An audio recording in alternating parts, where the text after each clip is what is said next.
Hello రాభాగవ కూర్చో. Sit down. ఎందుకో రమ్మన్నారట? ఉద్యోగం కోసం నిన్న ఒకసారి ఇంటర్వ్యూ చేశాను, మరొకసారి ఇంటర్వ్యూ చేయాలని రమ్మన్నాను. నేను ఇంటర్వ్యూలకు వెళ్ళకూడదని నిర్ణయించుకున్నాను. ఈ ఇంటర్వ్యూ ఉద్యోగం కోసం కాదు భార్గవ, నీ జీవిత భాగస్వామిని ఎంచుకోవడం కోసం. అంటే మా అన్నయ్య కూతురు లతను నీకిచ్చి వివాహం చేయాలని పెద్దలు నిర్ణయించారు. ఈ పెళ్లికి భార్గవ ఇష్టపడటం లేదు. భార్గవ, నీ సమాధానం అనాలోచితంగానో ఆవేశంగానో చెప్పింది కాదు.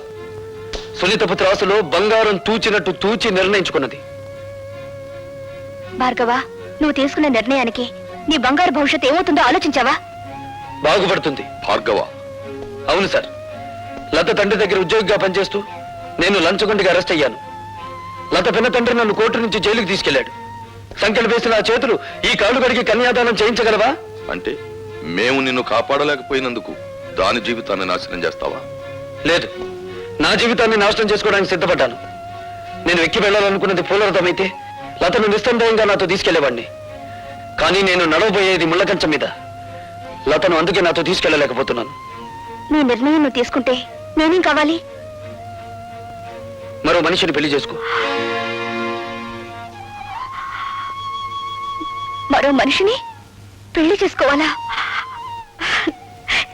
ఎంత తేలిక అన్నావు భార్గవ. నువ్వు నా శ్రేయస్ కోరే చెప్తున్నావా? నీ శ్రేయస్సు కోరుకోకపోతే వెంటనే నేను పెళ్లి చేసుకునేవాడిని. నిన్ను నీ ఆస్తిని ఇష్టం వచ్చినంత వరకు అనుభవించి నా దారిని నేను వెళ్లి కసి తీర్చుకునేవాడిని. ఎవరి మీద నీ కసి? సమాజం అంటూ ఉంటే నేను అందులో భాగస్తుణ్ణి, సంఘం అంటూ ఉంటే నేను అందులో ఒకణ్ణి. అందుకే వ్యక్తిగతమైన కక్ష పెంచుకున్నాను. నా భవిష్యత్తుని, నా తండ్రి ప్రగతిని నాశనం చేసిన ఆ రాజశేఖరం మీద పగ తీర్చుకుంటాను.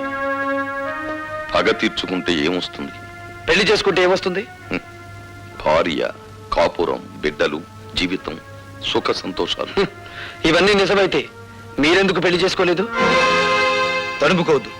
తడుముకున్నా మీకు సమాధానం దొరకదు మిస్టర్ ప్రతాపరావు.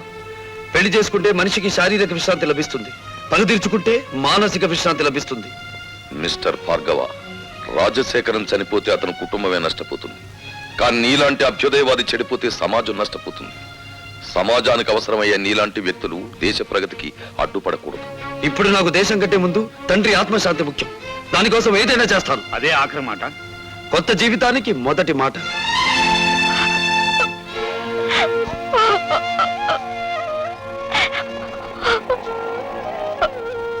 ఊరుకోమా, ఊరుకో.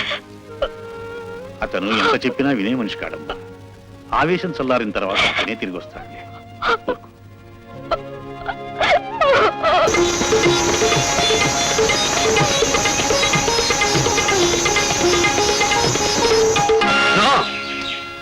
ఆనందానికి ఆనకట్ట వేయకు, సంగీతానికి సంకెళ్ళు వేయకు, పల్లవి రాకముందే పాటను మింగేయకు. నా కోసం మళ్ళీ వచ్చారా?